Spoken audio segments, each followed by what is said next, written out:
We are back with day 8 in this Spooktober run. Today we have Berenice by Edgar Allan Poe. Clench those butt cheeks, this story bites, literally. Sorry about that. Misery is manifold.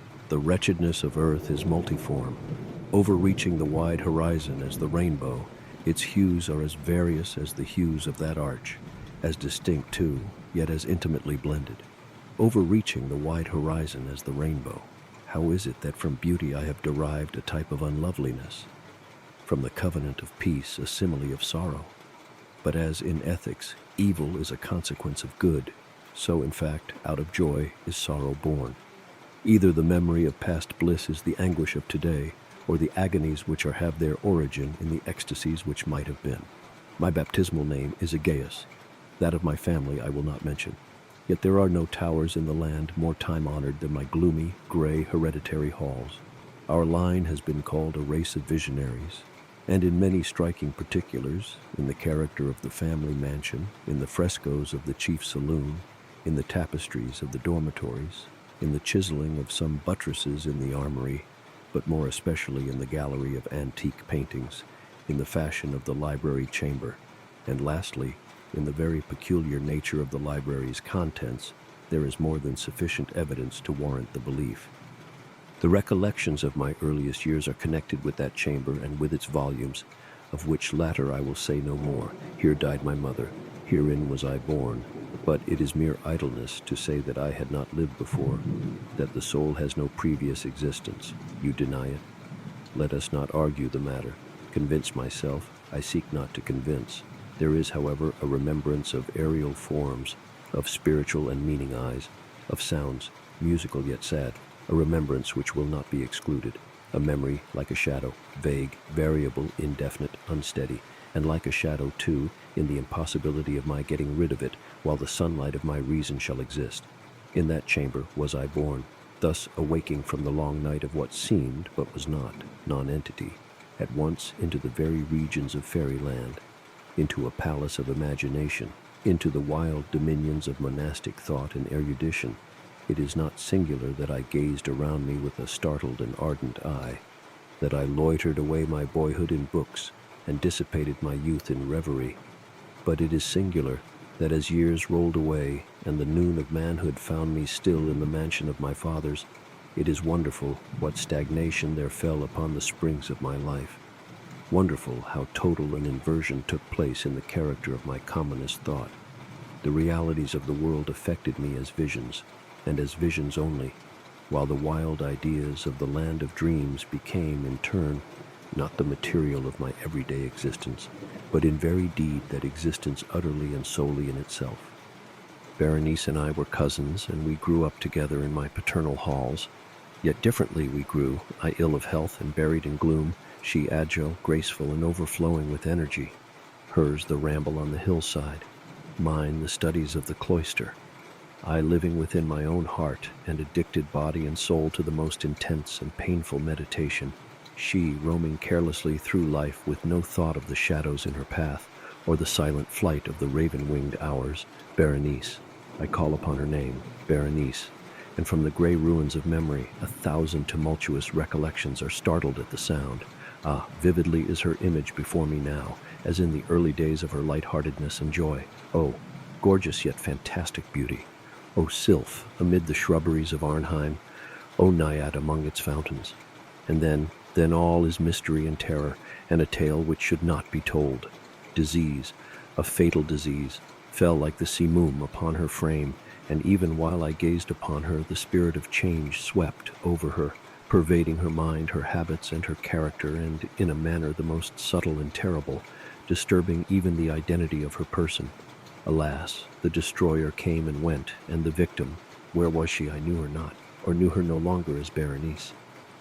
Among the numerous train of maladies superinduced by that fatal and primary one which effected a revolution of so horrible a kind in the moral and physical being of my cousin, may be mentioned as the most distressing and obstinate in its nature, a species of epilepsy not unfrequently terminating in trance itself, trance very nearly resembling positive dissolution, and from which her manner of recovery was in most instances startlingly abrupt.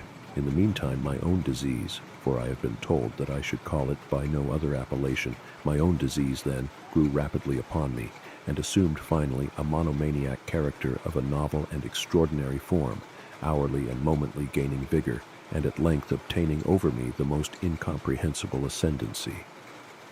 This monomania, if I must so term it, consisted in a morbid irritability of those properties of the mind in metaphysical science termed the attentive. It is more than probable that I am not understood, but I fear indeed that it is in no manner possible to convey to the mind of the merely general reader an adequate idea of that nervous intensity of interest with which, in my case, the powers of meditation, not to speak technically, busied and buried themselves in the contemplation of even the most ordinary objects of the universe. To muse for long unwearied hours with my attention riveted to some frivolous device on the margin or in the topography of a book, to become absorbed for the better part of a summer's day in a quaint shadow falling aslant upon the tapestry or upon the door, to lose myself for an entire night in watching the steady flame of a lamp or the embers of a fire, to dream away whole days over the perfume of a flower, to repeat monotonously some common word until the sound, by dint of frequent repetition, ceased to convey any idea whatever to the mind, to lose all sense of motion or physical existence by means of absolute bodily quiescence long and obstinately persevered in. Such were a few of the most common and least pernicious vagaries induced by a condition of the mental faculties, not indeed altogether unparalleled, but certainly bidding defiance to anything like analysis or explanation. Yet let me not be misapprehended. The undue, earnest, and morbid attention thus excited by objects in their own nature frivolous must not be confounded in character with that ruminating propensity common to all mankind, and more especially indulged in by persons of ardent imagination. It was not even, as might be at first supposed, an extreme condition or exaggeration of such propensity, but primarily and essentially distinct and different. In the one instance, the dreamer or enthusiast, being interested by an object usually not frivolous, imperceptibly loses sight of this object in a wilderness of deductions and suggestions issuing therefrom, until, at the conclusion of a daydream often replete with luxury, he finds the incitamentum or first cause of his musings entirely vanished and forgotten. In my case, the primary object was invariably frivolous, although assuming, through the medium of my distempered vision, a refracted and unreal importance. Few deductions, if any, were made, and those few pertinaciously returning in upon the original object as a center. The meditations were never pleasurable, and at the termination of the reverie, the first cause, so far from being out of sight, had attained that supernaturally exaggerated interest which was the prevailing feature of the disease. In a word, the powers of mind more particularly exercised were, with me, as I have said before, the attentive, and are, with the daydreamer, the speculative. My books, at this epoch, if they did not actually serve to irritate the disorder, partook, it will be perceived, largely in their imaginative and inconsequential nature of the characteristic qualities of the disorder itself. I remember, among others, the treatise of the noble Italian Coelius Secundus Curio de Amplitudine Beati Regni Dei, St. Austin's great work, The City of God, and Tertullian de Carne Christi, in which the paradoxical sentence, Mortuus est de filius, credible est quia ineptum est, et sepultus resurrexit, certum est quia impossibile est, occupied my undivided time for many weeks of fruitless investigation. Thus it will appear that, shaken from its balance only by trivial things, my reason bore resemblance to that ocean crag spoken of by Ptolemy Ephestion, which, steadily resisting the attacks of human violence and the fiercer fury of the waters and the winds, trembled only to the touch of the flower called asphodel, and although to a careless thinker it might appear a matter beyond doubt that the alteration produced by her unhappy malady in the moral condition of Berenice would afford me many objects for the exercise of that intense and abnormal meditation whose nature I have been at some trouble in explaining, yet such was not in any degree the case. In the lucid intervals of my infirmity, her calamity indeed gave me pain, and taking deeply to heart that total wreck of her fair and gentle life, I did not fall to ponder frequently and bitterly upon the wonder-working means by which so strange a revolution had been so suddenly brought to pass. But these reflections partook not of the idiosyncrasy of my disease, and were such as would have occurred, under similar circumstances, to the ordinary mass of mankind. True to its own character, my disorder reveled in the less important but more startling changes wrought in the physical frame of Berenice, in the singular and most appalling distortion of her personal identity. During the brightest days of her unparalleled beauty, most surely I had never loved her. In the strange anomaly of my existence, feelings with me had never been of the heart, and my passions always were of the mind. Through the gray of the early morning, among the trellised shadows of the forest at noonday, and in the silence of my library at night, she had flitted by my eyes, and I had seen her, not as the living and breathing Berenice, but as the Berenice of a dream, not as a being of the earth, earthy, but as the abstraction of such a being, not as a thing to admire, but to analyze, not as an object of love, but as the theme of the most abstruse, although desultory speculation. And now I shuddered in her presence and grew pale at her approach, yet bitterly lamenting her fallen and desolate condition. I called to mind that she had loved me long, and, in an evil moment, I spoke to her of marriage. And at length the period of our nuptials was approaching, when, upon an afternoon in the winter of the year, one of those unseasonably warm, calm, and misty days which are the nurse of the beautiful Halcyon, I sat, as I thought, alone, in the inner apartment of the library. But uplifting my eyes, I saw that Berenice stood before me. Was it my own excited imagination, or the misty influence of the atmosphere, or the uncertain twilight of the chamber, or the gray draperies which fell around her figure, that caused in it so vacillating and indistinct an outline? I could not tell. She spoke no word. Not for worlds could I have uttered a syllable. An icy chill ran through my frame. A sense of insufferable anxiety oppressed me. A consuming curiosity pervaded my soul, and sinking back upon the chair, I remained for some time breathless and motionless, with my eyes riveted upon her person. Alas, its emaciation was excessive, and not one vestige of the former being lurked in any single line of the contour. My burning glances at length fell upon the face. The forehead was high and very pale and singularly placid, and the once jetty hair fell partially over it, and overshadowed the hollow temples with innumerable ringlets, now of a vivid yellow, and jarring discordantly in their fantastic character with the reigning melancholy of the countenance.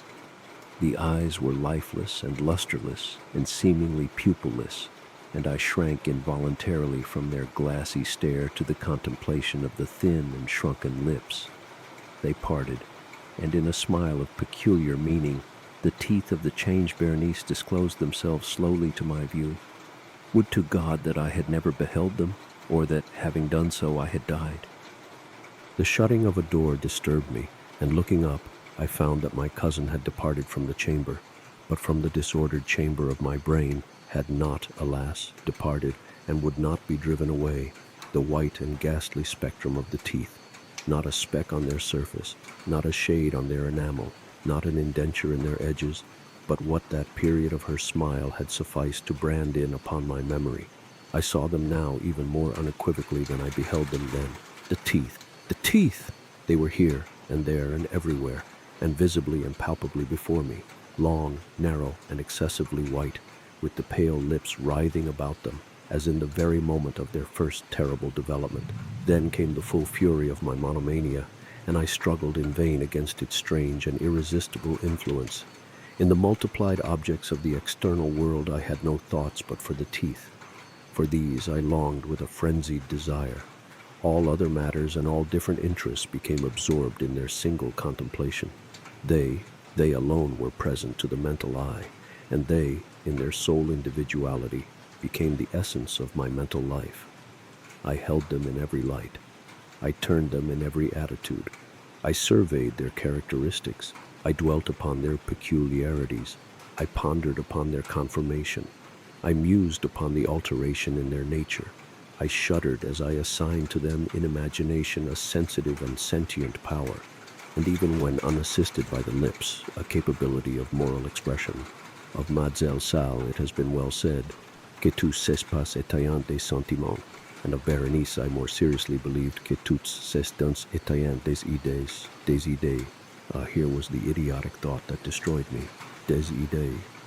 Therefore it was that I coveted them so madly. I felt that their possession could alone ever restore me to peace, in giving me back to reason. And the evening closed in upon me thus, and then the darkness came and tarried and went, and the day again dawned, and the mists of a second night were now gathering around, and still I sat motionless in that solitary room, and still I sat buried in meditation, and still the phantasma of the teeth maintained its terrible ascendancy, as, with the most vivid, hideous distinctness, it floated about amid the changing lights and shadows of the chamber. At length there broke in upon my dreams a cry as of horror and dismay, and thereunto, after a pause, succeeded the sound of troubled voices, intermingled with many low moanings of sorrow or of pain. I arose from my seat, and throwing open one of the doors of the library, saw standing out in the antechamber a servant maiden all in tears, who told me that Berenice was no more. She had been seized with epilepsy in the early morning, and now, at the closing in of the night, the grave was ready for its tenant, and all the preparations for the burial were completed. I found myself sitting in the library, and again sitting there alone. It seemed that I had newly awakened from a confused and exciting dream. I knew that it was now midnight, and I was well aware that since the setting of the sun, Berenice had been interred. But of that dreary period which intervened, I had no positive, at least no definite comprehension. Yet its memory was replete with horror. Horror more horrible from being vague, and terror more terrible from ambiguity. It was a fearful page in the record of my existence, written all over with dim and hideous and unintelligible recollections. I strived to decipher them, but in vain, while ever and anon, like the spirit of a departed sound, the shrill and piercing shriek of a female voice seemed to be ringing in my ears. I had done a deed. What was it? I asked myself the question aloud, and the whispering echoes of the chamber answered me. What was it? On the table beside me burned a lamp, and near it lay a little box. It was of no remarkable character, and I had seen it frequently before, for it was the property of the family physician. But how came it there, upon my table, and why did I shudder in regarding it? These things were in no manner to be accounted for, and my eyes at length dropped to the open pages of a book, and to a sentence underscored therein. The words were the singular but simple ones of the poet Ibn Zayat, Dicebant mihi sodales si sepulchrum amicae visitarum, curas meas aliquantulum fore levatas. Why then, as I perused them, did the hairs of my head erect themselves on end, and the blood of my body become congealed within my veins? There came a light tap at the library door, and pale as the tenant of a tomb, a menial entered upon tiptoe. His looks were wild with terror, and he spoke to me in a voice tremulous, husky, and very low. What said he? Some broken sentences I heard. He told of a wild cry, disturbing the silence of the night, of the gathering together of the household of a search in the direction of the sound. And then his tones grew thrillingly distinct as he whispered me of a violated grave, of a disfigured body enshrouded, yet still breathing, still palpitating, still alive. He pointed to garments. They were muddy and clotted with gore. I spoke not, and he took me gently by the hand. It was indented with the impress of human nails. He directed my attention to some object against the wall. I looked at it for some minutes. It was a spade. With a shriek, I bounded to the table and grasped the box that lay upon it. But I could not force it open, and in my tremor it slipped from my hands and fell heavily and burst into pieces, and from it, with a rattling sound, there rolled out some instruments of dental surgery, intermingled with 32 small, white and ivory-looking substances that were scattered to and fro about the floor. And with that we reached the end of this story. I guess you could say the horror wasn't her death, it was his desire.